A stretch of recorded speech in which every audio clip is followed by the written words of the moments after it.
those who are late, so said. It's a real pleasure today to have Keerthi Kodithuwakku, with us here today.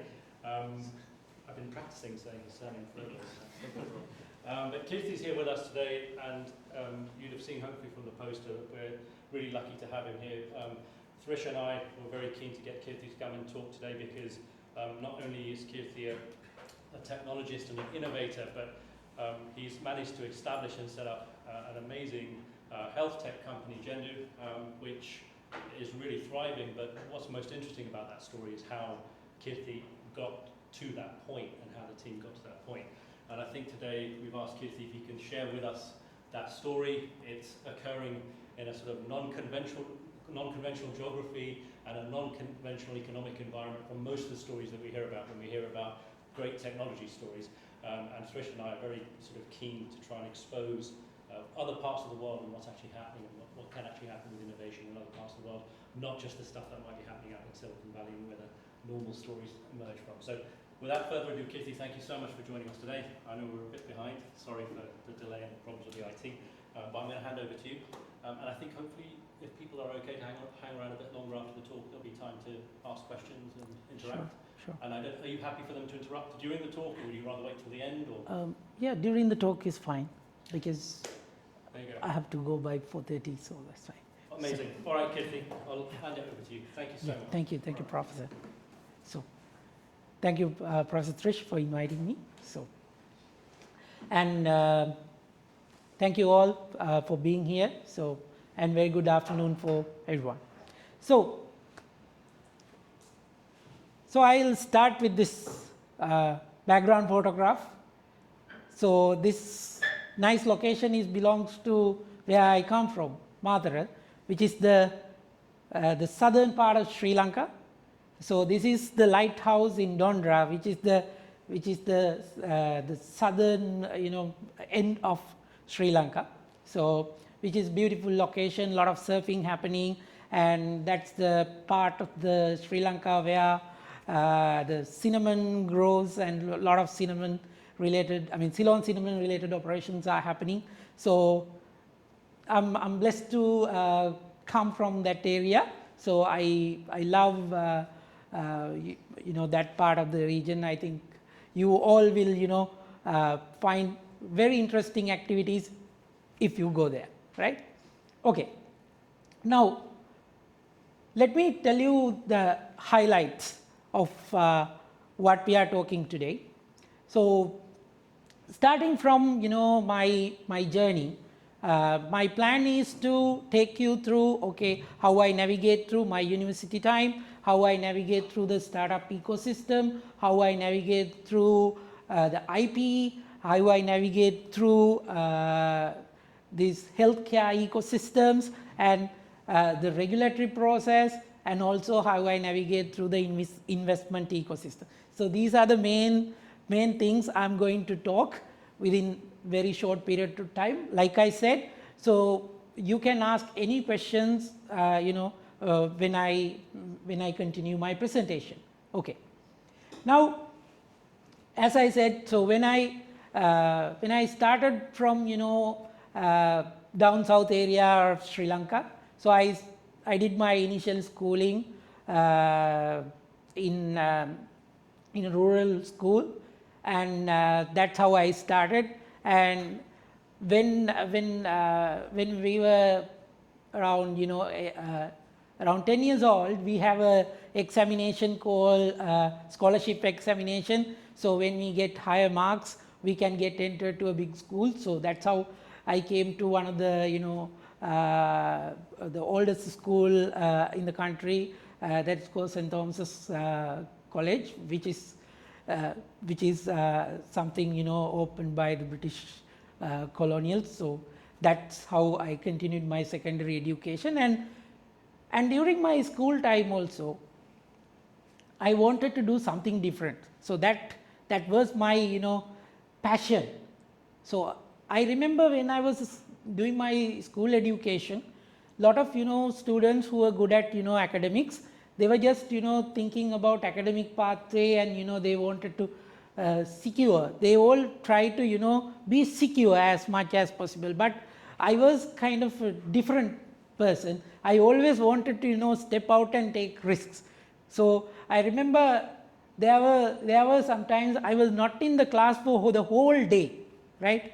So I was in the ground, right? I was playing, I mean, in the cricket team, I was doing cadetting, right? I was doing all the other extracurricular activities, but not in the classroom, right? So I remember there was a time, like, you know, even our school principal spoke to me, you know, you can't do this, because my class teacher was the one who told that, because this guy is good, but he's not doing, you know, academic work, he's doing all the other work. So, but I took all those advices, you know, with good, you know, heart, because I know all the teachers, they want to see our success, right?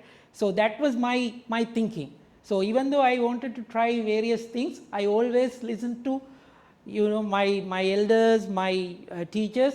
I always try to, you know, get as many as advices from them. So that's how I you know, navigate through my school education and came to the university. Now the interesting life begins with the university, right? So before I enter that part of the story, I must tell you one specific thing.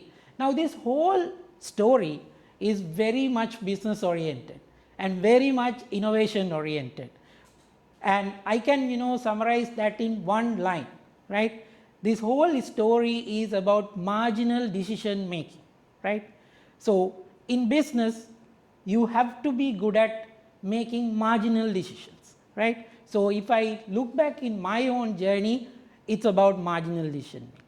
So how, in simple terms, how I look at, you know, taking risks and calculating the cost and trying to, you know, play the advantage and taking the right decision every time. So that was, I mean, now I know the name of the theory, but during that time I did everything without knowing what is the theory, right? I got to know this after I finished my MBA, but before that I didn't know, okay, what I was doing, but I did it, right? So now moving on. Sorry, what would you consider a marginal decision? You will see many examples, of course, right? Of course, I was like... Okay, yeah, thank you. So okay, the first thing. So when I wanted to go to the university, right, I didn't have a idea which field I was supposed to, you know, follow. I remember, I mean, in Sri Lanka we have a period called advanced level. So during the advanced level exam, we get the opportunity to select our stream and then go to the university, pretty much the British system. So I initially wanted to become a doctor, right? I was in the biology class, selecting the biology stream. I was there for 1 year, right? And I was doing really well in the class, and I got really good marks. But I always, you know, spend some time with me. Like I wanted to, you know, listen to myself. So then I thought, like, whether I really want to become a doctor and every day go to the hospital and, you know, prescribe whatever the medication I learn in the university or I learn in the practice. So is that what I want, right? And then I remember I spent a lot of time in the libraries. I read a lot of articles. I wanted to explore what is happening in the US, what is happening in the other part of the world. So I saw an emerging field called biomedical engineering, right? Which is something, you know, really resonating with my passion. So I decided I'll, you know, change my subject stream and I'll change my, you know, advanced level classes to physical sciences stream, which is co-engineering, right? So that is how I changed my, you know, I took first marginal, you know, decision to change my subject stream to engineering. So when I got really good results and got entered to the top in engineering faculty, then I had another problem, because when I go to the university, the biomedical engineering was not available as a subject stream, right? So that was a challenge. I was very passionate about biomedical engineering, but I couldn't follow. Why? Because it was not available. Then I remember I went to the lecturers, because I don't like to take no as a excuse or something. I wanted to find a kind of a tailored path for me to become a biomedical engineer, right? And I'm so happy that my lecturers, senior lecturers, professors, they were very much keen to help, right? So they helped me to identify, okay, what are the possibilities that I can navigate through. And one good thing is, in the electronics and telecommunication engineering department, this subject stream was offered, but it was not being gazetted by that time, because the lecturers, they identified this as a new discipline, but there were certain decisions to be taken from university grant commission side and all. And if I can stay a couple of years, then the subject stream will come as a different department. But if I want to pursue it now, I have to take extra 2 credits in each semester and follow this subject stream. So that was the marginal issue. So I have a huge burden, because I have mandatory credits plus extra 2 credits in every semester, which I was happy to take. And when I initially started that, I remember there were few senior students, right? So they were really good students. They wanted to come and help me, and they said, younger brother, if you do this field, you don't have job opportunities, right? You better do something, something like electronics, something like telecommunication, something like software engineering. I mean, you are really good, so why you are wasting your time with unknown field, right? Because you don't have a job if you do this. So then I didn't want to argue with them, because I knew they were doing it with good intention, but I didn't want to do that. I wanted to follow my passion. I mean, my intention was not to go for a job, right? It was not my intention. I just wanted to explore this. So I continuously followed this subject stream, and till the end, that was my my model, right? And that was not the only thing in the university time. So the university time was a really interesting time period for me, and during that time I did so many things, right? Now I will come to the second thing. So when we were in our second year, I remember, so we got another good subject stream, right, and another good opportunity for the entrepreneurship, right? So that was, I mean, our batch was the first batch who got that opportunity to follow a minor degree in entrepreneurship, and we had to take another 2 credits, right, in each semester if we are following that, right? And I remember I took that decision as well, because I wanted to explore, right? My first 2 years was fully exploring what I should do and where I should go. So that's how I initially spent first 2 years. And the other good thing is, I didn't want to start a company. It was not my thought, but I wanted to build something new. I wanted to do research, right? So I remember I went to my senior lecturers and I spoke, okay, how can I join with new research? How can I join with various kind of research that they are doing, and also I have some research ideas too, right? So that is how I started voluntary based projects in my university. So I remember I spoke to my batchmates, I inspired my batchmates to join with me and do these kind of projects voluntarily. So through the university, we remember we got some private sector, government sector projects and we as volunteers, we started doing those projects, and we learned quite a lot of things about the industry during the second year, and the people who were giving that kind of projects, they were also very happy about our contribution. And I found something very interesting about myself, because I was able to motivate my batchmates to work as volunteers, and I was able to find one of my skill to motivate others and get things done through them. So then I started thinking about my career again, and then I thought, okay, I have something interesting other than the project management stuff, right? I can lead people to do something for the commercial benefit. So I thought, like, what should be my career then, right?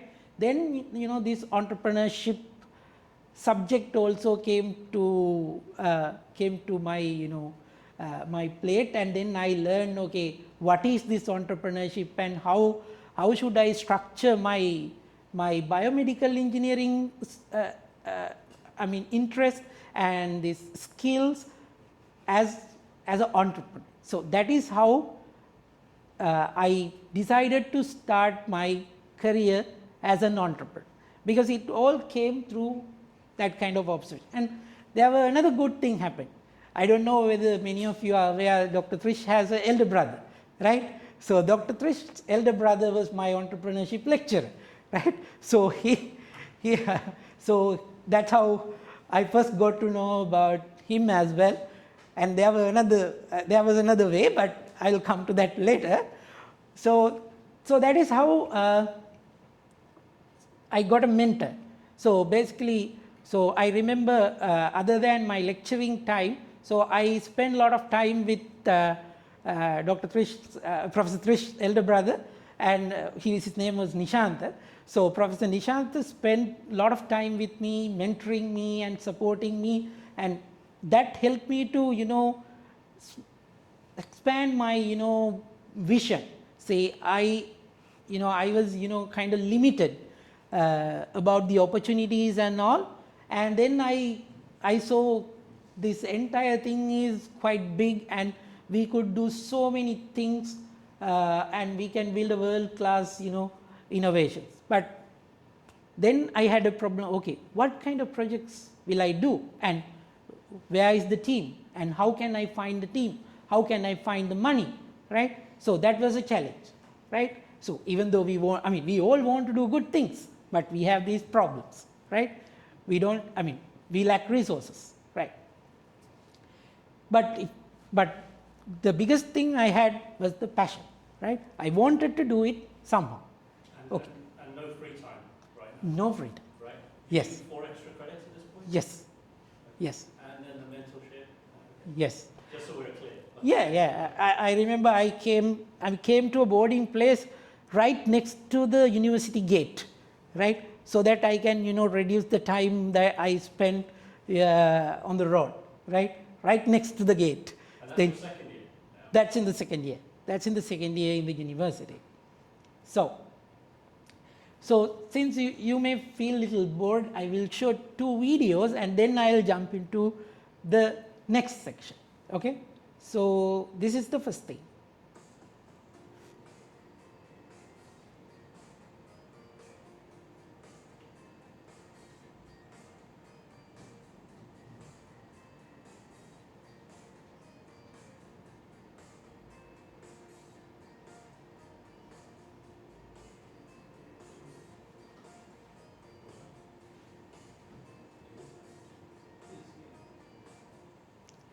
Okay, now that I think Professor Thrish also experienced that technology. So we are currently building the brain-computer interfaces. So these kind of thoughts were there in my head during I was undergraduate. I wanted to go for the resources and both human resources, financial resources to build these things. I know those are futuristic things. Back in 15 years. 20 years time, these things were sci-fi stories, but now these are very practical. I will talk about these theories, in high level, but as engineering, professionals, you are already aware how practical it is now, but to build the commercial applications, we still have some time horizon. So we as innovators and entrepreneurs, so this is where we are aiming at, because we are not just typical business people. We have a duty, we have to contribute to the technology and the development of the technology in this world. So this is my second video, it's about Jendo.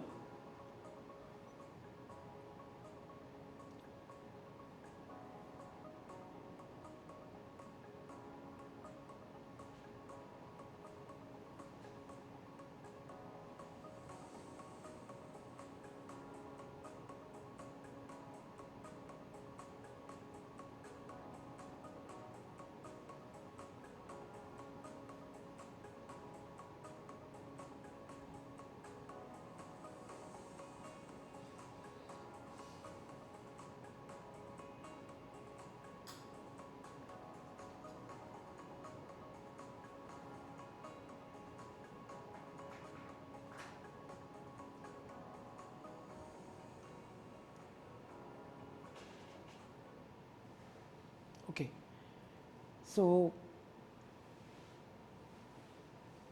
since you are curious about the technologies that were involved, I will give you a very high level understanding about what I was demonstrating. So in the first video, what you saw is something we extracted from the brain computer interfaces. So if we look at everyone, every human being, every animal, so they have certain spectrum, so they emit electromagnetic waves from their brain, right. So this is the principle. We have to have a good signal processing skills to study these things and identify the various things coming out from the brain.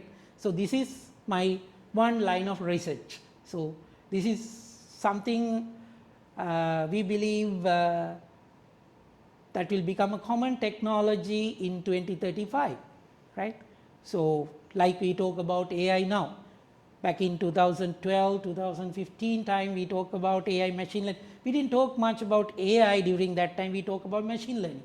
Now we all have AI systems, and we have AI systems as part of our life now, right. We cannot live without this.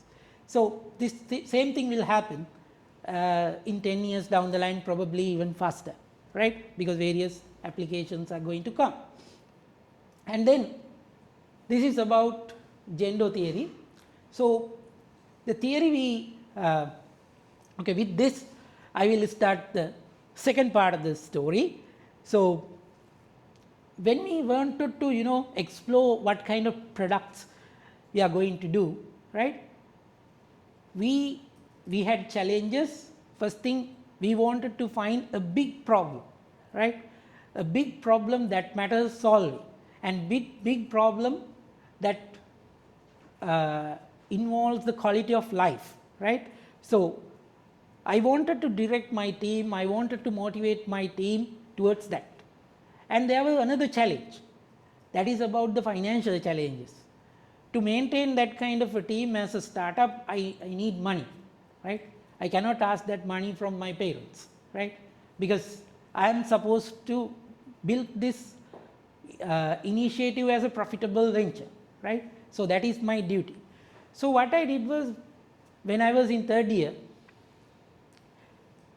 I started a small software company as a branch of this R&D group, right. And through the software company, we started earning money. So by the time we were in third year, right, we started earning money. And I remember I first selected a group of people from my volunteer group, because at that time I had about 35 volunteers working with me, right, and I selected about 10 volunteers out of that 35 who work with me, and they get a small portion as a salary, and that is enough for them to pay all the bills, and they could become independent from their parents, right? So that was the initial kind of value proposition I identified, because when you are a university student, you always want something, some income stream, right? And you want to be independent because you don't like your parents questioning everything, because that's what a university student wants, right? So I gave them that, right? So they were very happy because they could spend those whatever the income they get at their will, right? And one of the good thing happened was, no, it's a bad thing though. So our university had a big strike, right? So all the lecturers or non-academics, they all strike for 6 months, right? So that time, so there were big protests and all. So that kind of a incident happened during our undergraduate time. But I saw this as a new opportunity, because during this university time we got a big free time. So we thought it's like kind of a new internship period, right? So we all started doing the business. When we were coming back to the university after 6 months down the line, we had a bigger business, right? We could recruit more people, right? So that's how this strike period ended. So everything you see as a opportunity, right? Because we change our mindset to become entrepreneurs, right? Rather than being researchers, rather than being academics, right? So that's how we saw these new challenges. I remember some of the students, they were very much frustrated because the university is not starting, there is no specific date, but we were so happy, right? Because we know that like till the university gets started, we can work a lot and we can learn a lot, and we apply whatever the things we learn. So that's how we continued our work, right? And during that time, I did one good interesting thing. I studied the medical problems with medical professors, right? I used that time period to sit with medical professors and brainstorm what kind of medical problems are there in this world. So this is how this Jendo idea came, right? So I look at what are the various research topics came out to the market during last 10 years, right? Because if you look at this Jendo, this principle, this was awarded, this concept got the Nobel Prize in 1998. It was not so old, right? So by the time we were doing our undergraduate studies, like 2010-15 period, right? The people started trying this concept, in various parts of the world and to various different methods, right? So we went through the literature and we identified, okay, this is something really good. If we can come up with a completely new method. And the other good thing is, in the Sri Lankan market, we have two major opportunities. One is we have a really good healthcare system, right? Most of our senior doctors are trained in UK or Australia. So that's the system we have. And also the government healthcare is really good. And the backing for the clinical research work is really good. So we can get the access to the hospitals and do a lot of clinical trials. So that kind of support network was there. So I studied all that. And we thought, okay, how we start this as a project.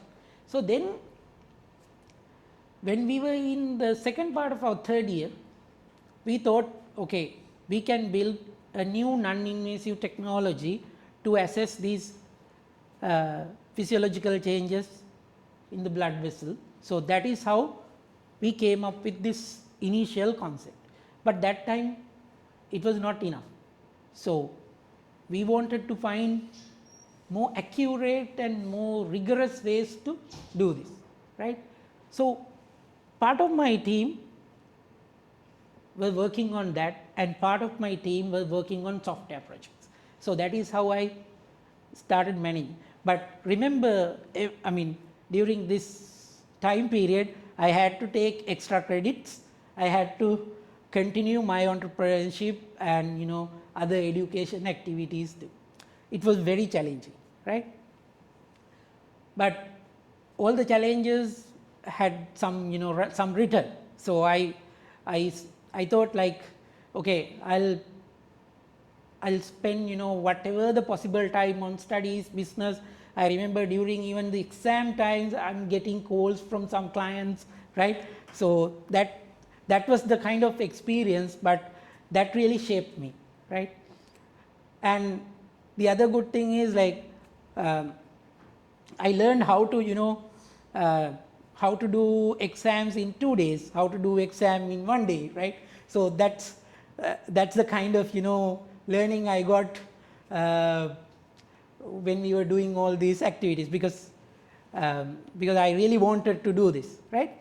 And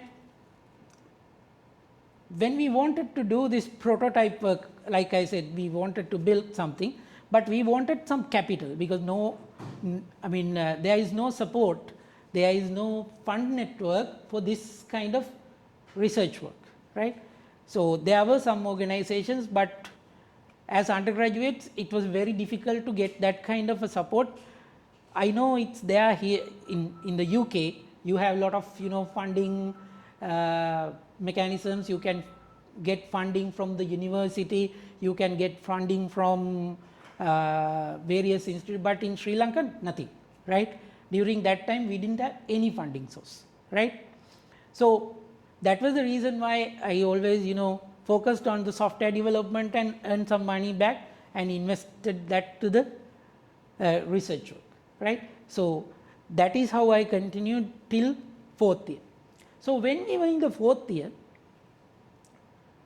I had a challenge, because after this year, if I cannot secure my team, right, they will go, right?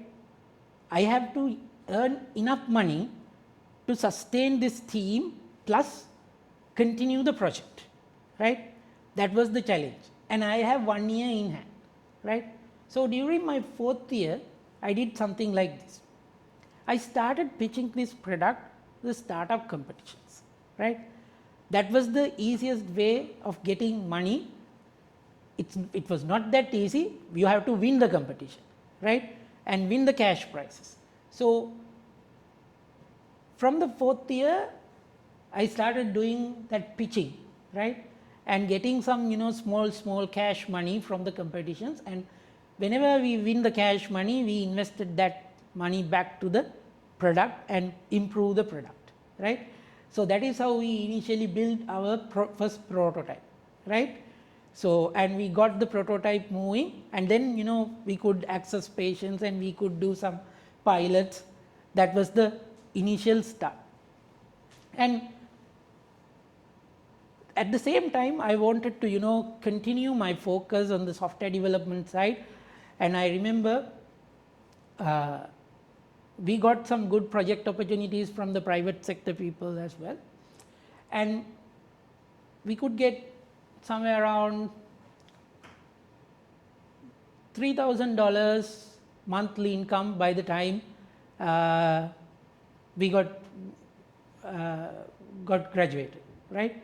But that was enough for me to manage my team, and I offered them some stock options. So I had about 4 batchmates with me, right? And they stayed with the company, and that is how we originally started the real world business operation. So by the time we got graduated, we didn't go for any jobs, because during our batch it was very difficult to keep people from a job, because we had only 100 people in our batch, and batch means our course group, right? We had 100 people, we got 150 job opportunities for the batch, right? So everybody had a choice, right? Whether they stay or whether they go for a job, right? So I had to give them a kind of the motivation and kind of the vision, right, to share this idea and stay with me and continue and become part of this journey, right? And I'm happy that everyone took that decision and they became part of that. And most importantly, my senior lecturers, right? So they also helped us. They connected us with the right people, right? And Professor Trish brother, right? He also helped me throughout the time. And the second incident is my final year supervisor was Professor Trish. I don't know whether you remember that. His student was my supervisor. So that's how that's how I first met you in 2016, right? So that then by the time we were in 2016, we got graduated in 2015, and we were struggling with money because we want to continue the product and we want to pay the salaries at the same time. And this was a big burden on my head, because if we are to continue this kind of R&D work, it takes very long time, at least 5 years, right? That time my estimation was at least 5 years, right? Now I know it takes 10 years, right? So then I approached National Science Foundation in Sri Lanka, because I wanted to get the kind of accreditation, and I wanted to build the credibility. The most importantly, when we are doing a startup, credibility factor is very important, right? Especially when we do deep tech research. So I wanted to get the evaluation and support from the very senior medical professors and engineering professors. National Science Foundation was the ideal location for that, because National Science Foundation, if we ask some grant from them, so they will put all the big professors to do the evaluation of our proposal. So that's the best thing, to get really good professors involved. And I was lucky to get the support from all those people and got the first grant from National Science Foundation, which was a small grant, somewhere around $10,000, right? It was not a big money, but it was enough for me to get the credibility, right? The initial step for the product. Did you have a prototype at this point? I beg your pardon? Did you have a prototype at this point? Did you have Yes. something that you could show them? Yes. I had a small prototype by that time. So they could put something on the finger Yes. and they could look at. Yes. And you had the algorithms working in the background. Yeah. We had the algorithms working, but those were initial algorithms. But as a prototype, yes, it was working. And for everyone's benefit, the idea basically was that you could have a fairly low-cost finger sensor that could take measurements and then estimate vascular health of the human being, right? Yes. That was the concept. So there were various ways to take this forward, but that was the underlying principle. So then what we did was, we got the grant and we started doing our initial clinical trial pilots in National Hospital. That's how we got entered to the National Hospital with the foundation. And then we built our second version of the prototype with that money, because we had sufficient money to build another prototype, right? So we started doing all the pilots with that prototype. So that is how we continued our research work.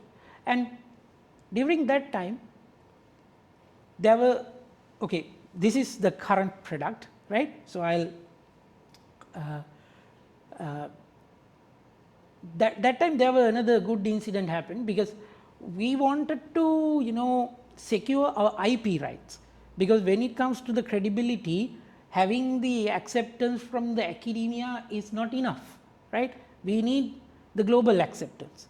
We want to know, in terms of the IP, where are we standing in terms of the whole world, right? So to get that,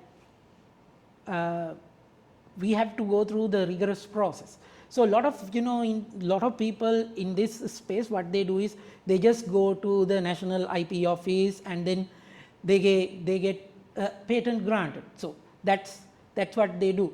If you look at maybe thousands of patents getting granted in countries like Sri Lanka, they all go with academic purpose. Most of the time they go and get a patent just because they want to get a patent. They don't know patent is a kind of a commercial document. So you want it for the commercial validation. So we had that intention because like I was telling, so I was exploring and I was reading all this. So I wanted to get this kind of acceptance from the right places. So what I did was something different. I initially filed in the Sri Lankan Patent Office, and then I wanted to get the kind of acceptance and evaluation from the global entities. So I explore what kind of services I can get, and then I found some good services, and the problem was that those services were very expensive, right? And I didn't have enough money to spend on those things. During that time, Sri Lanka launched another startup competition, a big one, right? The cash prize was around $20,000, right? And I applied to that competition, right? And in 2016, I won that competition, right? That entire 20,000 I spent on the patent again, right? And I remember I hired Marks and Clark, who is a UK firm who does the patent, part of the patent is Google DeepMind, right? So I hired them because I wanted to bridge this knowledge gap. I wanted to learn from them how they do it, and then I will get that back to my country, right? So that's what I wanted to do whenever I had a chance. So that is my thinking. So I wanted to get the knowledge from the best place in the world and apply it back in my country. So that's the thinking, and I got that introduction to them, and I paid whatever the necessary amount and got the patents evaluated through them, and got the algorithms evaluated through them, and redrafted the patent and did the necessary evaluation, and first filed the PCT and then filed the country filing in the US and Japan, because we wanted to secure those markets, because we knew there were some research happening in those markets. So that is how we structured our IP journey. So when we got the initial kind of evaluation reports for our IP filing, so we got certain claims are not accepted, but certain claims were accepted. Most importantly, our independent claims were really good, right? So that was a very big plus point, and I could approach more investors with that. And the other thing is, that time I needed a good hospital, because the national hospital is kind of overcrowded.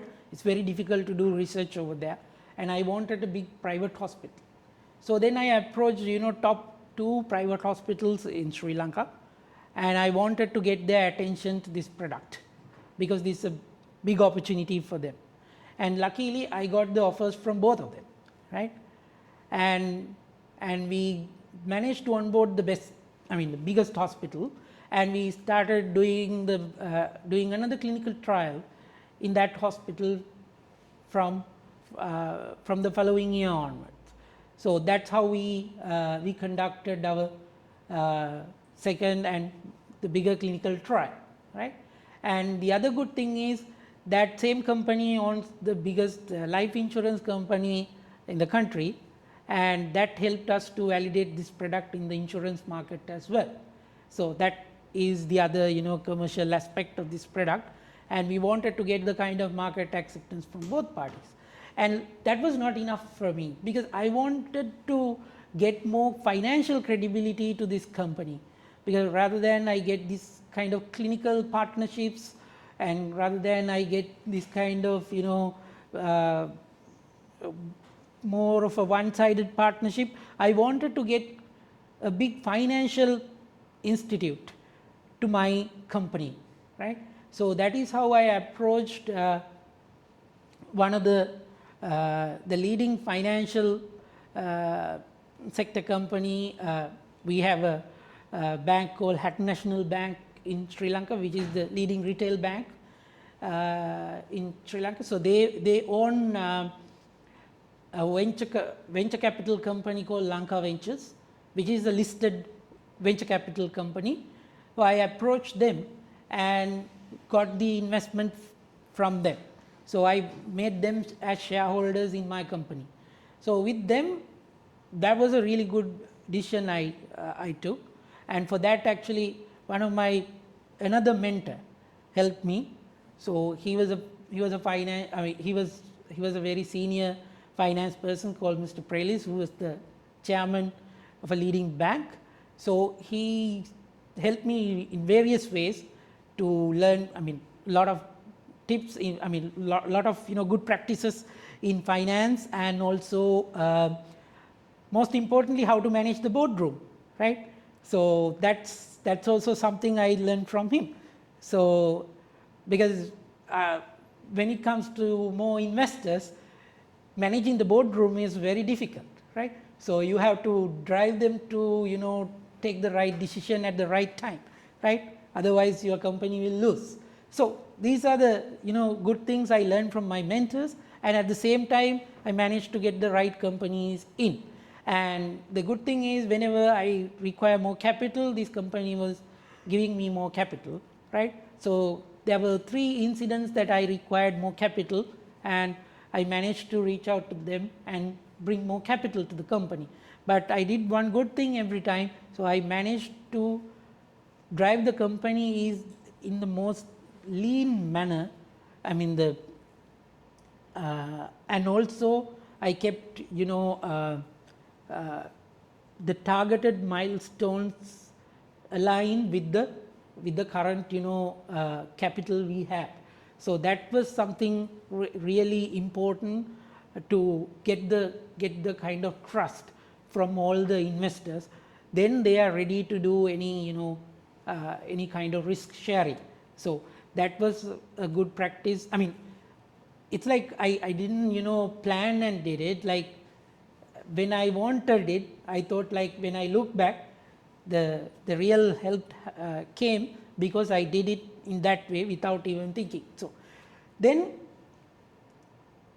we came to, okay, so this was the story I was telling this, sorry I missed this.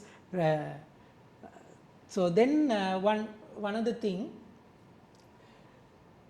before I go through the product journey, I want to highlight one more step with this slide.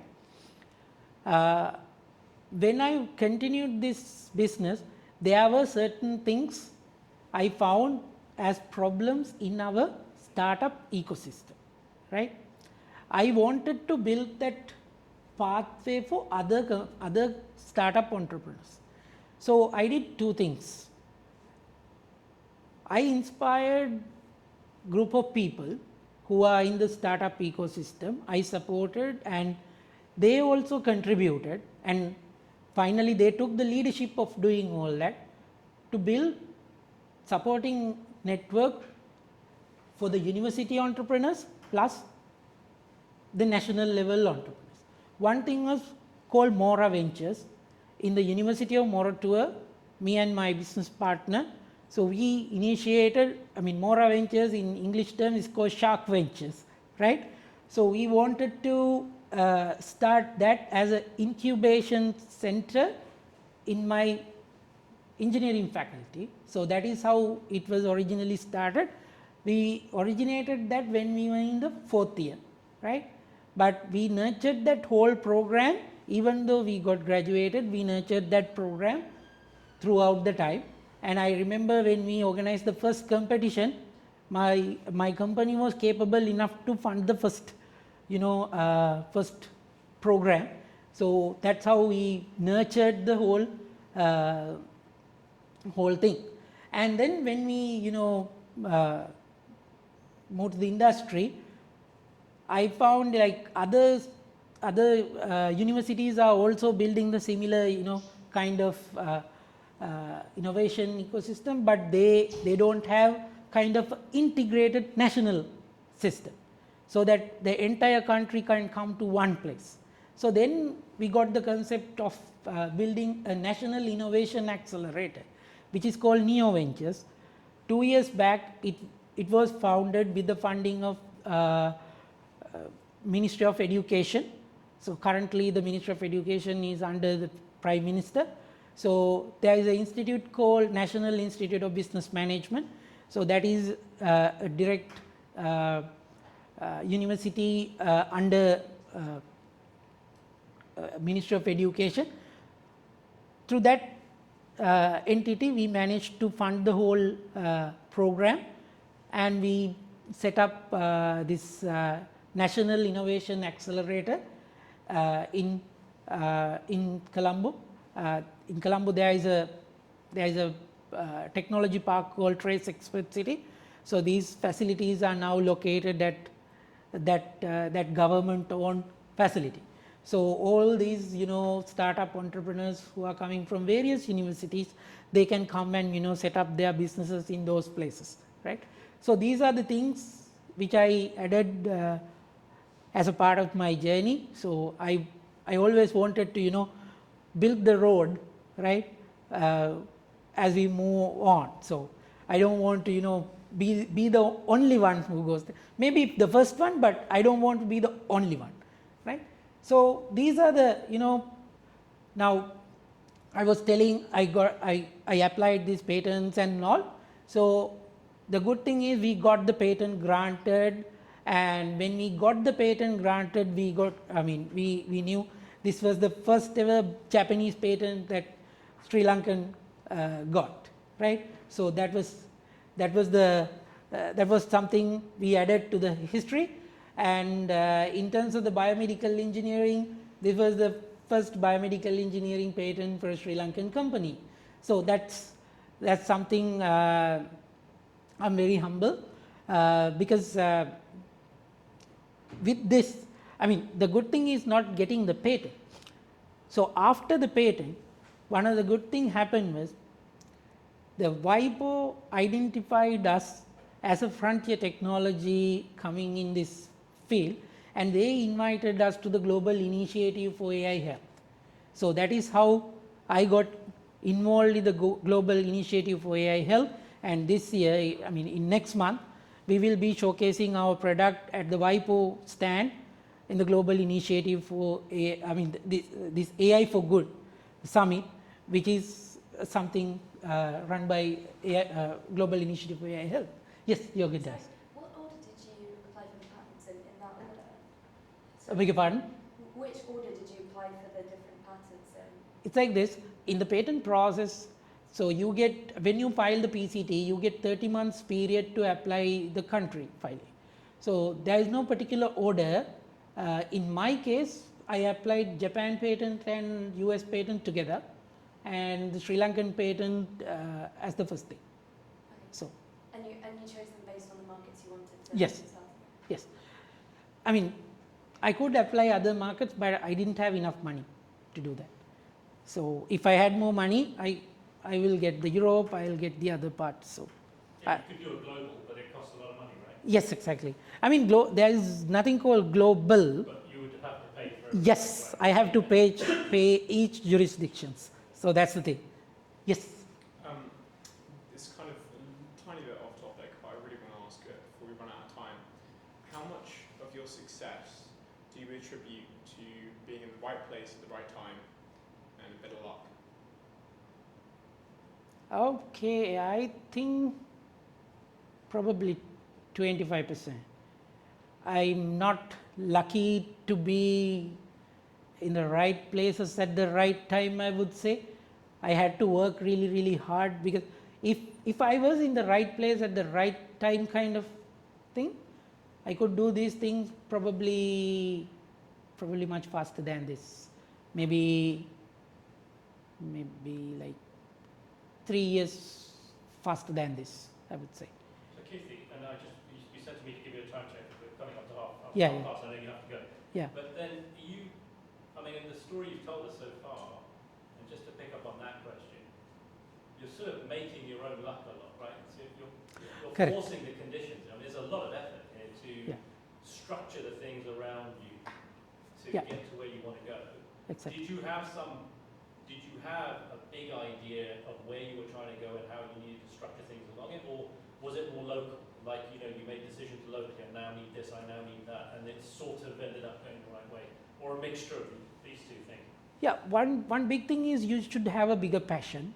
You should have energy, right? Because you get no from many places, but you should have the energy to, you know, go and, you know, find, and like you said, like we have to make our own, you know, way, right? The other thing is you need to read a lot, right? That is very important, because there are a lot of things that others have done already, right? So if you don't read, if you just take whatever comes to us, we might not go to the place we want. We will go to the place that others may want us to go, right? A lot of time this is what happens, like you get everything, you know, on the table, so you don't have enough time to look at other things. You just do whatever available there, and then you followed that, you know, multiple steps. Then what happens is you cannot even look back and see, okay, what you really missed. In this case, even though it's kind of difficult, I got the opportunity to look at so many things, right? So I know, okay, how things work in the government, how things work in you know, various industries. So that's the kind of, you know, knowledge I got by facing this much of failures. Now, for an example, sometimes we get no from a lot of investors, right? But we have to keep on pitching. Sometimes the same investor say no once, maybe second time, third time, that investor may say yes, because they see something, you know, going. Because investors are the people, they want to, you know, maximize their wealth. We have to understand the way that they are thinking. They don't look at anything else, right? They have other things, but ultimately they have to understand the underlying principle. So in most of the cases in the product, you need to understand how people think. Now when it comes to, okay, I must go to the next step. Yeah. So when it comes to, you know, building this company, it was initiated as a small, you know, startup idea. But to come to this level, we had to go through the regulatory level, which was even difficult than the patent. When you go to the patent, it is more structured. But when it comes to the regulatory, it is really difficult. Lot of, you know, new paths, lot of challenges, right? And lot of corruptions happening, right? In various parts of the world, right? So we have to understand all the kind of variables when we go to this. And one big challenge for us was, this was the first ever AI medical product in Sri Lanka to be regulated, right? So then our regulatory officers are also facing challenges, because they have to take a risk, right? So I have to go and find, you know, various ways to mitigate that risk, right? Because I don't want them to have a problem with this, right? And I want them to follow all the standard practices, right? I want I want their, you know, external evaluators to come and identify, you know, various good practices and apply this. And finally, we got this product regulation, right? Got the GMP, Good Manufacturing Practices certificate, and got the full product registration, and we are so happy, and we are the first AI medical device got regulated in Sri Lanka, right? And this will become a good case study again for the WHO and Global Initiative for AI Health. Especially now in the world, AI medical devices are getting regulated, and we can build that kind of a case study for the developing markets. Because if you look at the developing market case studies, this may be one of the first, right? So that's the kind of, you know, story we could build. And at the same time, if you look at our valuations, right, we started as a very small company, and the people who believed our journey at the very beginning are the people who won, right? So they invested, and they came with us for the seed round. They came with us now at the series level, series A level, right? So we are, you know, we are expanding, and now we are commercializing our technology, and right now we have validated our unit economics. That was very, very important when it comes to a new medical technology. Especially when you introduce a new medical test to the market, you have to validate that in the market. So what we did was, we initially identified the target market group and identified the key individual doctors, and then tested this product with the real market conditions. And we initially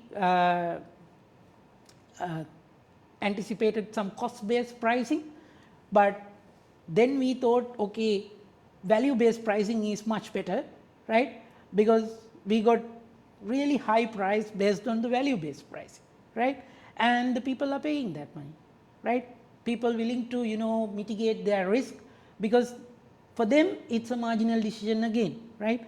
Are they going for angiogram, are they going for bigger invasive test procedure, or risk their money, risk their time, right, or are they go for a more rigorous and convenient test, right, with a cheaper price. So that's the offer we put on the table. So people happy to take it, and at the same time, if you look at the national level cost, the infrastructure cost, this will reduce that infrastructure cost and the management cost drastically. So these are the parameters we are going to address at the macro level now. So we initially focused on the micro level economic parameters. Now we focus on the macro level parameters while we move on. So our plan is to scale up with the microeconomics parameters with the Series A level and expand it to the South Asian markets initially, because the other good thing is you may define Sri Lanka as a kind of difficult destination, but for me I see Sri Lanka as a kind of opportunity, because Sri Lanka is 1% sample for 2 billion population in the South Asia. So whatever you apply in Sri Lanka applies to the 2 billion population in the world, right. So that is a big opportunity, and I mean a lot of people are not really harnessing that opportunity, right. So I see Sri Lanka like that, right. So if we can build especially the diagnostic technologies, if we can bring more and more diagnostic technologies, that is the opportunity. And the other good thing is, when I was in this regulatory process, I saw a big challenge, right, why this regulatory is not getting granted fast. And I took that same problem to Oxford when I was doing my fellowship. My Oxford project is to build a new regulatory draft to Sri Lanka, and when I go back, now I finished that project, when I go back I'll present that to the relevant officials in my country, and getting the opportunity to my country to become that kind of a destination, because we can, I mean, even though we have the geological and the kind of given opportunity, I would say nature has given that opportunity, but we didn't change our regulations, we didn't change our kind of infrastructure with that understanding. So what I want to highlight is that understanding. If we know what we can do, then we can change certain regulations according to that opportunity. So that is the reason why I took that project in Oxford and I did it. So this slide I put to show you, how I am planning to scale from this point onwards. So I have a plan of driving this company to a unicorn business, right? Not because I want to be rich like Elon Musk. That's not the case, but it's a result, right? If you look at Elon Musk's story, Elon Musk proved that somebody can build this kind of a company by selecting a problem that worth that much of money. But in this case, I want to prove that Sri Lanka can have this kind of bigger vision, and Sri Lanka has the opportunity to come out with that kind of model. Because if you look at India, 20 years back, India didn't have this. But now India has so many unicorns, right? So 20 years back, they had a vision, they had a group of people who were working tirelessly towards that vision, and probably 10 years down the line, they managed to achieve that, and they they built the road, all the politicians, all these officials got together with them and built the necessary infrastructure, and countries continue to benefit. So that's the kind of message I want to establish. So that's pretty much what I want to share here. Thank you. Can